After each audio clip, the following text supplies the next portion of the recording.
मेरा गोरा रंग, बोलती आंखें, कंधों तक बलखाते बाल, चौड़ी छाती, पतली कमर और चिकनी सुडौल जांघें सभी को लुभाती थी। पुरुष मेरे सौंदर्य को देखकर कहते, यह लड़की तो किसी रसगुल्ले से कम मुलायम और रसदार नहीं है। इसे देखने मात्र से ही जन्नत की सैर हो जाती है। मैं सुंदर थी। मेरी देहयष्टि आकर्षक थी। मैं पुरुषों के मुंह से ऐसे शब्द सुनते ही नारी स्वभाववश खिल जाती और मुझे अपनी खूबसूरती का बरबस ही आभास होने लगता। मैं बुदबुदाए बिना न रह पाती। मुझ पर तुम सब मरते हो तो मरो, मैं किसी के हाथ नहीं आने वाली। मैं तो आग हूँ, आग। मुझे पकड़ने के लिए पानी बनना होगा। मैं सुंदर हूँ, पर इतनी भोली नहीं हूँ कि अपनी प्रशंसा सुनते ही तुम्हारी बाहों में समा जाऊंगी। मैं अभी सोच ही रही थी कि माँ की आवाज ने मुझे चौंका दिया। मैं जैसे सोते से जाग उठी। माँ मेरे सामने खड़ी मुस्करा रही थी। मेरी माँ मुझसे कहीं अधिक खूबसूरत थी। वह एक प्रौढ़ महिला थी, लेकिन देखने में 21-22 की ही लगती थी। वह अपने सौंदर्य और स्वास्थ्य के प्रति हरदम सजग रहती थी। वह अपने मुंह से कुछ कहती तो नहीं थी, किंतु उसके मन के भाव से अक्सर ही मुझे लगता कि वह वेदांत अंकल को पसंद करती है और पापा उसके अनुकूल नहीं है। वेदांत अंकल कहाँ से आते थे और मम्मी से उनका संबंध कब से था, इससे मेरा कोई मतलब नहीं था। इतने में मम्मी चाहती हुई बोली, बेटी तुम आज स्कूल नहीं गई? आज तो छुट्टी है। मैंने यह कहकर मम्मी की ओर देखा। आज उसने गुलाबी साड़ी बांध रखी थी। मम्मी पर गुलाबी कपड़े बहुत ही खिलते थे। उसका रूप उनमें और अधिक दमक उठता था। मुझे जहाँ तक मालूम था, मम्मी सजती संवरती तभी थी जब वेदांत अंकल घर पर होते थे या आने वाले होते थे।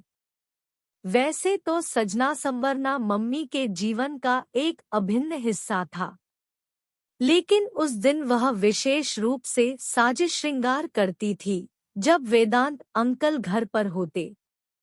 मैं अचानक ही बोल पड़ी, तो वेदांत अंकल आज आने वाले हैं। मेरी समझ में यह नहीं आ रहा कि मम्मी पापा के लिए क्यों नहीं सजती संवरती है।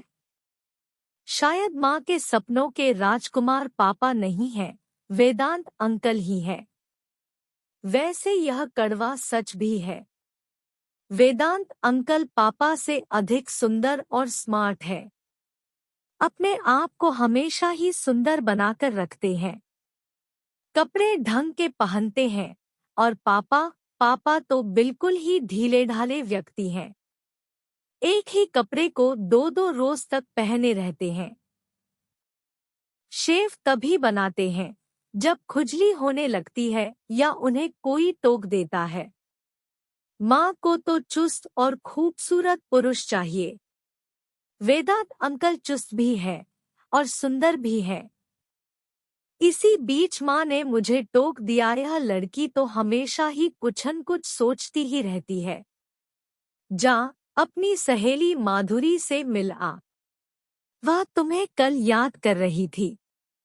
मैं अवाक रह गई। माँ मुझ पर आज इतनी मेहरबान क्यों है? अचानक ही मुझे माधुरी के घर क्यों भेजने लगी? आखिर माजरा क्या है? एक साथ मेरे मस्तिष्क में न जाने कितने ही सवाल उमड़ने घुमड़ने लगे, लेकिन मुझ में यह पूछने की हिम्मत ही नहीं थी कि तुम मुझे जबरदस्ती माधुरी के घर क्यों भेज रही हो? आखिर तुम्हारा इसमें क्या स्वार्थ है? खैर, माधुरी से मिलने के लिए तो बेताब मैं भी थी। मैं पैदल ही उसके घर चल दी। माधुरी का घर हमारे घर से पैदल कोई 10-15 मिनट का रास्ता था। मैं माधुरी के घर पहुंची तो दरवाजा खुला हुआ था। मैं बिना आवाज दिए ही अंदर चली गई। घर में उसकी माँ के सिवा कोई नहीं था। माधुरी का भाई देवगन भी नहीं था। मुझ पर उसकी माँ की नजर पड़ी तो वह बोली, अंदर आजा काजोल, काफी दिनों बाद आई है। माधुरी और देवगन तो अपनी नानी के घर गए हैं, कल सुबह तक आ जाने की उम्मीद है। खड़ी क्यों है? आप बैठ तो सही। मैं उसकी माँ के साथ बैठकर भला क्या बात करती। 2-3 मिनट तक खड़ी रही, फिर बोली, आंटी मैं जा रही हूँ, माधुरी आए तो कह देना मैं आई थी। यह कहकर मैं दरवाजे से होते हुए बाहर आ गई। माधुरी हमउम्र थी, लेकिन उसका भाई देवगन मुझसे 1 साल छोटा था। वैसे वह देखने में छोटा नहीं लगता था। देवगन बहुत शरारती भी था। वह केवल शरारती ही नहीं था, बहुत सुंदर और स्मार्ट भी था। मेरी उम्र यही कोई 15-16 की थी। देवगन 15 का था। जीन्स की पैंट और टी शर्ट में वह किसी राजकुमार से कम सुंदर नहीं लगता था। मैं यही सब सोचती हुई अपने घर आई तो दरवाजा धक्का देते ही खुल गया।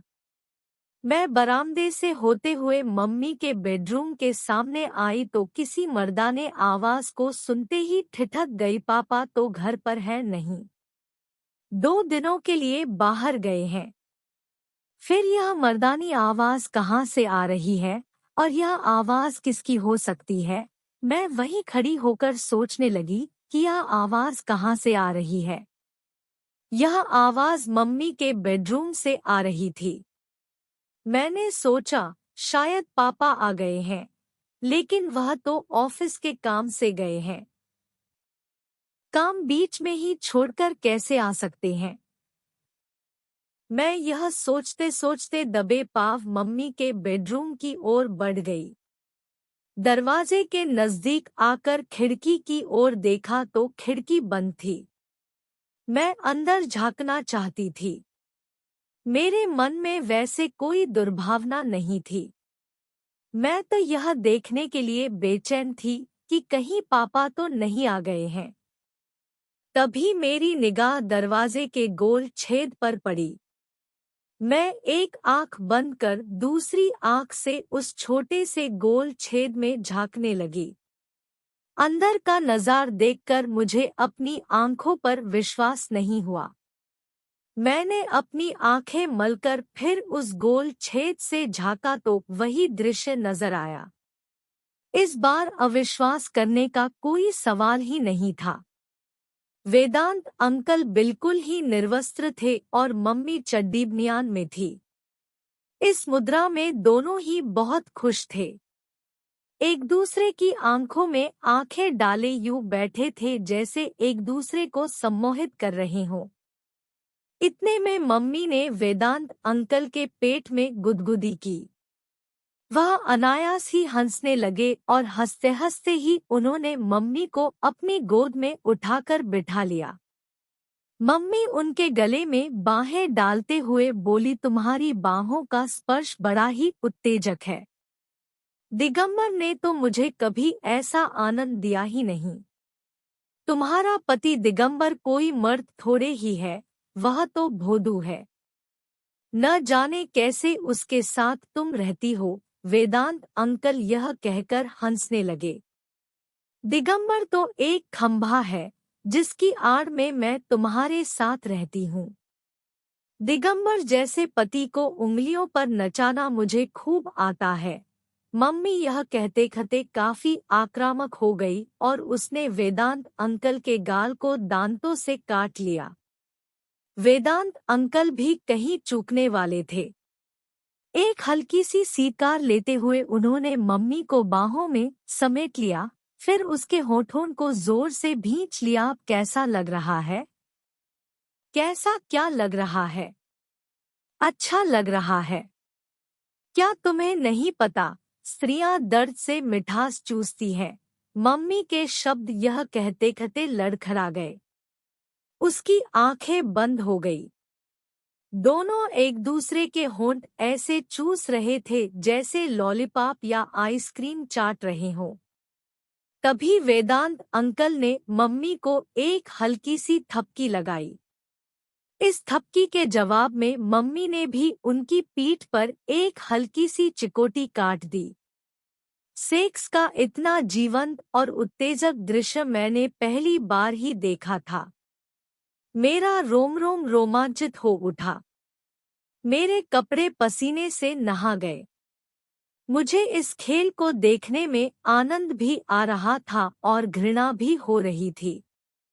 घृणा इसलिए हो रही थी क्योंकि यह खेल मेरी मम्मी किसी दूसरे मर्द के साथ खेल रही थी। पापा के साथ वह खेल में शामिल होती तो शायद मुझे घृणा न होती या मैं इतनी देर तक यहाँ न खड़ी होती। इतने में ही मैंने देखा, दोनों एक दूसरे से थकहार कर ऐसे दूर दूर बैठे हाँफ रहे हैं, मानो दो शिकारी कुत्ते बराबर की कुश्ती लड़ते लड़ते थक गए हों और पुनः लड़ने के लिए सुस्ता रहे हों। तभी मम्मी ने हाथ का इशारा करते हुए कहा, आओ यहाँ मेरे पास। आज तो होंठ ऐसे चूस रहे थे जैसे कोई आइसक्रीम चूसता हो।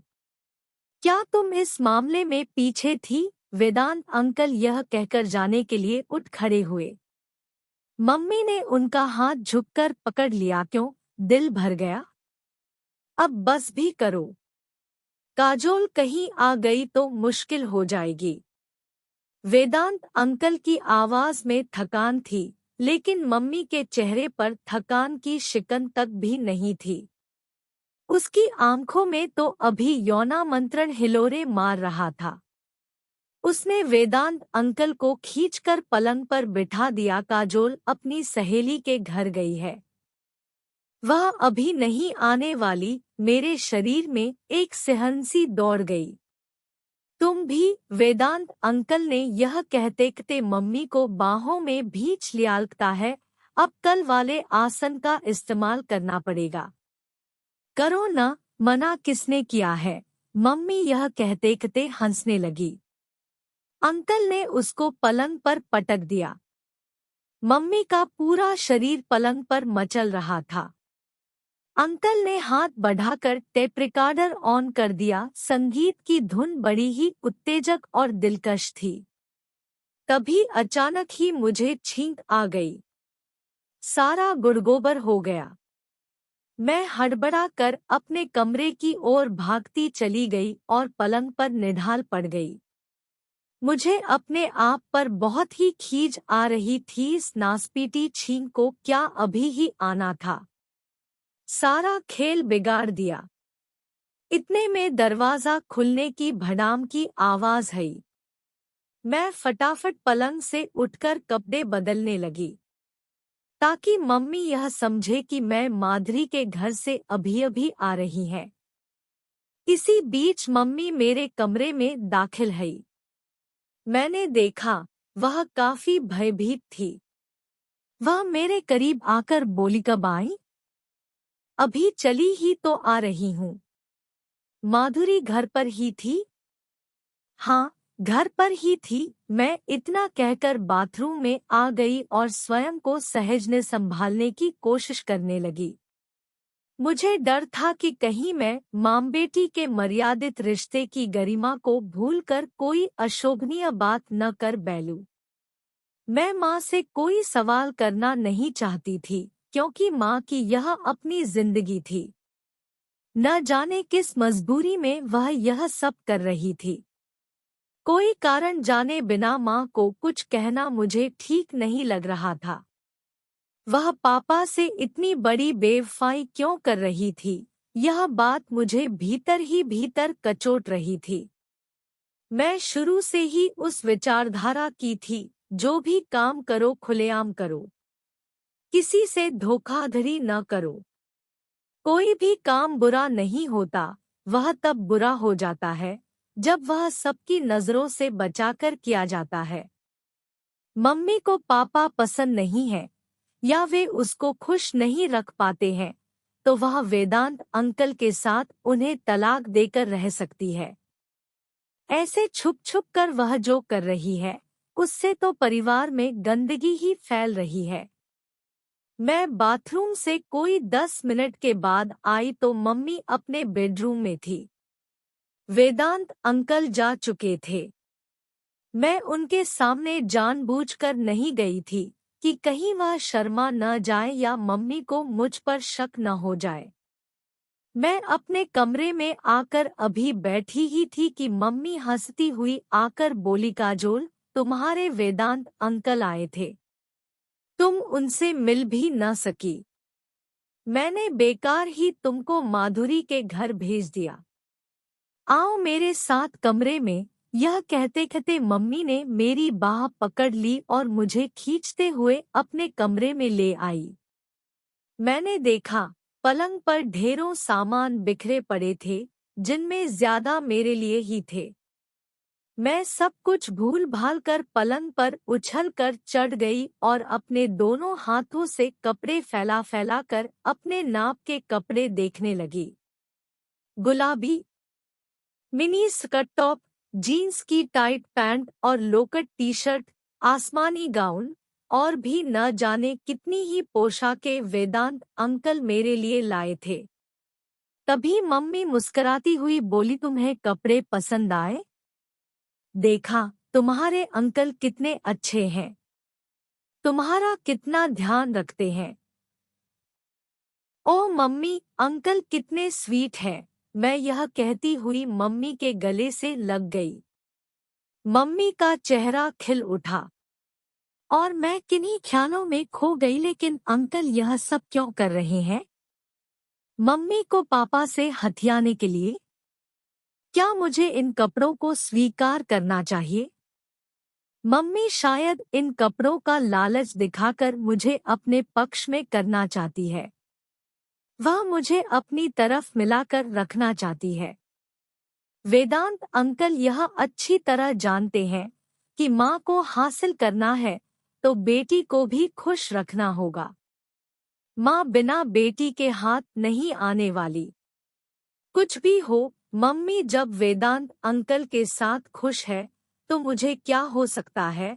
पापा मम्मी को यौन संतुष्टि नहीं दे पाते हों। वेदांत अंकल यौन कला में माहिर है।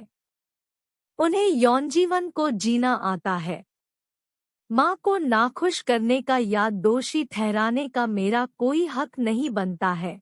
मैं यह सोचते सोचते खिलखिला कर हंस पड़ी। मम्मी, मैं मान गई वेदांत अंकल को कपड़ों की खरीदारी करने में वह औरतों से भी 2 कदम आगे हैं।